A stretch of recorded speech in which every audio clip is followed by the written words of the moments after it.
Hey guys, we're back updating the power rankings for Survivor 48 following episode 10. And I'm not gonna lie, this was a pretty boring episode where outside the rice negotiation, I feel like this was a pretty uneventful set of events here.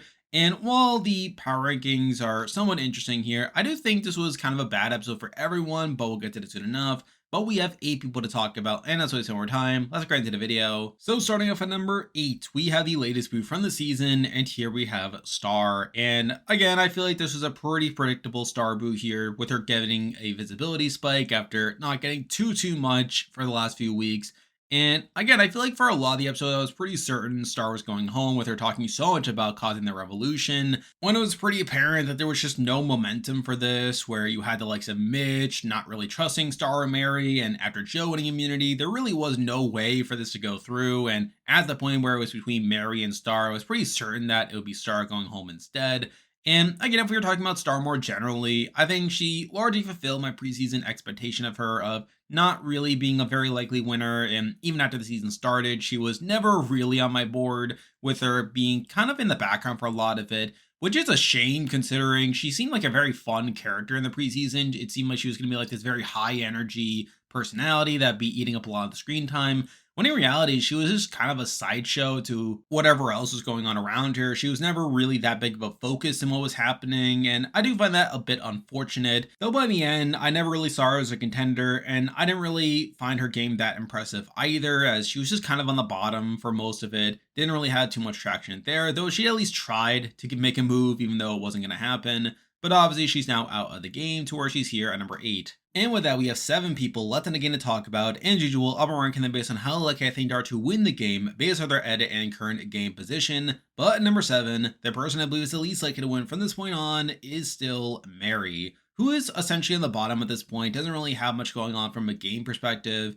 And yes, while she does get a decent amount of focus in this episode, and while I was not convinced she was going home when it seemed like she could have been the secondary target, I just don't think there really is much going on with Mary at this point. Where yes, while we are getting her thoughts on her being on the bottom and her thinking that Joe is not as good at jury management as he thinks, and her like talking about how it sucks that they're at the bottom, I just don't think this is gonna lead to a win. I'm not really convinced that Mary is gonna turn things around.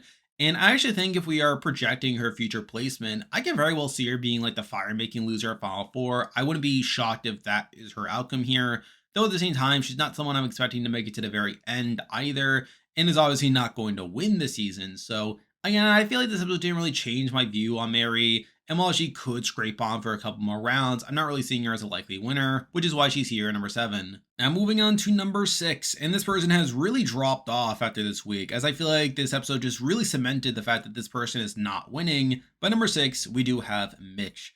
And this was a really bad episode for Mitch here, where, while yes, we do get some funny moments with him telling the story about him being a teacher and getting attacked by this dog, which is all pretty good, I think this episode just really cemented that Mitch is just not going to win, where we once again get all this talk in this episode about how he needs to make a move, how he hasn't been making a move, which really sets off the alarm bells in my brain, as this is pretty much the same content that Owen got in 43 and Jake from 45, this Charlie Brown arc of them complaining about how they aren't making a move and how they're just letting the game slip through their fingers. And obviously, we saw that Owen and Jake went on to be losing finalists, and I can very well see this being the same fate for Mitch at this point, where I can very well see Mitch getting to the end and not really having the respect as he was shown not making the move when he probably should have. Which then leads right into his decision this episode of him not deciding to work with Star and Mary because he doesn't trust them, which in itself is a pretty funny dichotomy as well, where again, here he is complaining about how he hasn't made a move, and yet when people present him with an opportunity to make a move, he just turns it down. And actually reminds me as well of Heidi from 44, who was in a similar spot of being outside this core alliance, but not really being willing to flip on them because he doesn't trust the outsiders. Sort of similar to Heidi not trusting Jamie Lynn and Lauren from 44.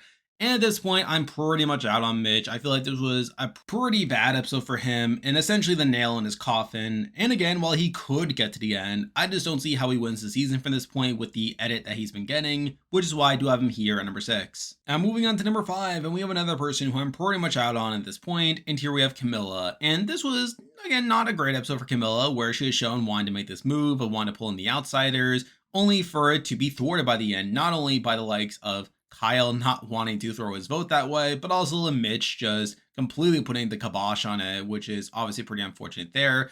And really, I don't think this episode changed my view on Camila all that much. I don't think there was anything particularly bad with Camila's portrayal this episode, outside of her just not getting her way. But at the end of the day, I feel like Camila's someone who's probably not winning. I feel like it's just too little too late for her. And it's a big reason why she is still here at number 5. Now moving on to number 4, and we have another person who I don't think is winning, but they're more so moving up because other people went down. But at number 4, we do have Shaheen. And again, I think this was an okay episode for Shaheen, where you can at least say that he gets credit for keeping Mitch and Camila in line here, where he talks early on about how Mitch is a free agent and along with Camila, and how he needs to be the one to approach them to get them to side with them. And sure enough, it does work, where Mitch does decide to stick with the core alliance, and obviously they do get their way there, which is pretty good there. He also is the one talking about how he sees Star as the big target due to Star being this loose cannon, and he gets his way with that. I think that's all pretty good there. And again, I think this was probably a better episode for Shaheen than even the people we're about to be talking about. But at the end of the day, I'm still not on the Shaheen bandwagon. I feel like at the end of the day, there are just so many holes in his edit up to this point that I can't really see Shaheen being the winner, unlike what other people may say. But I feel like the fact that this was at least a better episode for him than other people was not to move him up a couple of spots. Tori's here at number 4. Now moving on to number 3, and again, I think this is another person who I don't think is winning, and you can definitely debate whether this was a good episode for him. But number 3, we do have Kyle, and this was kind of a weird episode for Kyle, if I'm being honest, where he does get some mixed content with the likes of him not really wanting to go along with targeting Joe, but at least giving Camila the opportunity to pull in the numbers to do so, which could definitely be set up for Joe and Eva steamrolling him by the end of it, which is not great there. Though at the same time, he does also talk about how he's been playing the game in little pushes, how he's done betraying people's trust, and he does prop up Camila as well. And he doesn't technically not get his way here, where he does technically want to go along with targeting Star and gets his way there. So I feel like this was just kind of a fine episode for Kyle, nothing too spectacular. And at this point, I probably still expect him to go on to lose the season. Now, I do think there's an interesting debate here over whether he's a losing finalist, like a Charlie, or if he's like a Jesse of the season, someone that gets cut right at the end. And I would have said before that he would have for sure been the Charlie and someone who gets the final tribal but doesn't get the credit. And I think there could be some setup for that. But I do think if we are looking objectively at the game, I also find it hard to see how Kyle loses a jury vote, especially when people like Joe and Eva have been shown on the show getting some bad looks from the jury, which makes me think that Kyle could beat them at the end, which is obviously problematic, as I think Joe and Eva are clearly ahead edgically than Kyle, which in turn makes me think that's more likely that Kyle just gets cut before the end. And I think with there being like some content about how Kyle has been playing the middle and has been playing this effective game, that maybe he is someone that gets cut right before the end. So I do think that's an interesting debate to be had. Though at the end of the day, I still don't think he's going to win the season. I just think there are just way too many holes in his head for him to actually win, even though I think he definitely has the game to win a jury vote. So I think that's definitely an interesting debate there, and we'll have to see where he goes.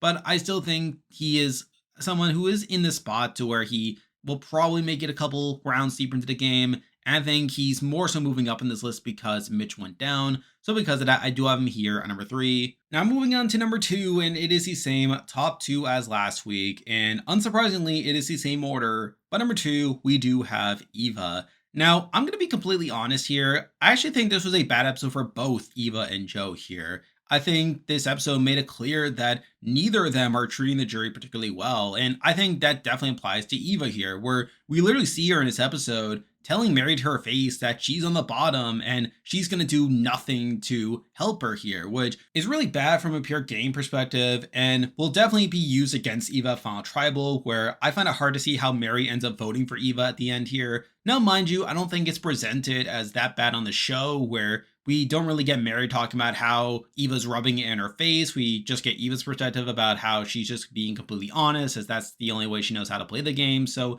again, you can definitely say that's a pro for Eva, but she also gets content as well, talking about how there's no way she can see the alliance crumbling, which again is also pretty questionable content. Now, yes, she ends up being right in the sense that the alliance doesn't crumble, but there was definitely set up to a flip potentially happening. And I think the fact that Eva's the one being shown talking so confidently about how the alliance can't possibly flip is probably not the most astute thing for her to be saying, and I think that's a questionable look as well. So again, I think this was a questionable look for Eva across this episode here.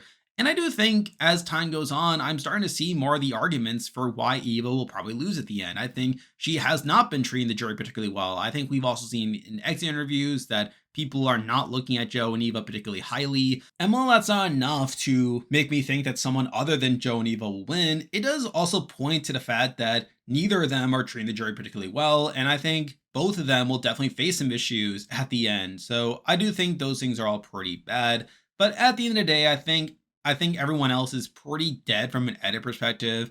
And I'm pretty confident that both Joe and Evil probably get to final tribal, to where at that point, I mean, one of them will have to win. And I think with Mitch having set up to being a losing finalist as well, I think Mitch could just take that third spot. That would essentially force it to be a final two between Joe and Eva. So I do think at the end of the day, I'm still leaning towards Eva and Joe being the frontrunners to win.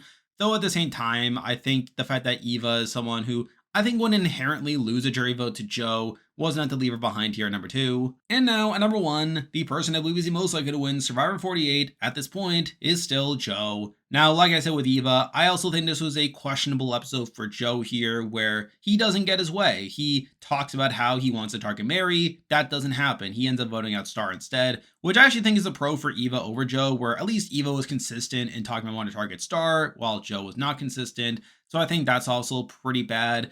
I think also similar to Eva, Joe has a pretty bad moment with Mary where he talks to Mary and props this up as him being good at jury management by telling Mary that she's in danger, only for Mary to undermine him by her saying that she sees through Joe's attempt at jury management, which is all pretty funny there. And again, I think this was a questionable episode for both Joe and Eva, and you can definitely make the argument that the likes of a Kyle or Shaheen could slip through the cracks at the end of the day. But I'm still leaning into Joe and Eva being the main characters this season. I'm still leaning into one of them being the winner. And even with Joe, while he does get negativity, I still think he gets some positivity here where he once again ends up winning immunity and the show makes an absolute meal out of it where you have them going to slow-mo as he takes the final steps to win the challenge. And after winning the necklace, he gets his confessional about how it reminds him of being a dad and how you can't wake up the kids at night, which has happened pretty much every single time Joe's won immunity, with the show just hammering in the fact that Joe is his father and really cares about his kids. And I feel like the show is just really going out of its way to celebrate Joe whenever it's necessary. And I do think that is, again, a slight pro enough to counteract some of the knocks against him there. Now, again, it doesn't fully take away the knocks. And I think from a pure game perspective, there are definitely going to be some challenges that Joe will face to win the game. But I still have this feeling that Joe's going to pull it out by the end of it. And I feel like one episode is not really enough to fully detract me from Joe and Eva being the frontrunners to win. So it's for that reason that I still have Joe here at number 1. And there we go. That'll do it for this week's video. If you like this content, be sure to like and subscribe. Really helps with the channel. Now I'll be back again next week to update the power rankings again, so you can look forward to that. I'm still covering The Amazing Race 37 and doing power rankings of that show, so be on the lookout for videos on that. I'm on Patreon and have YouTube membership, so if you want to consider supporting the channel, you can do so by clicking the link in the description. And you can also join the Discord server by also clicking the link in the description. There's a lot of stuff coming your way, but for now, that is the video. See ya.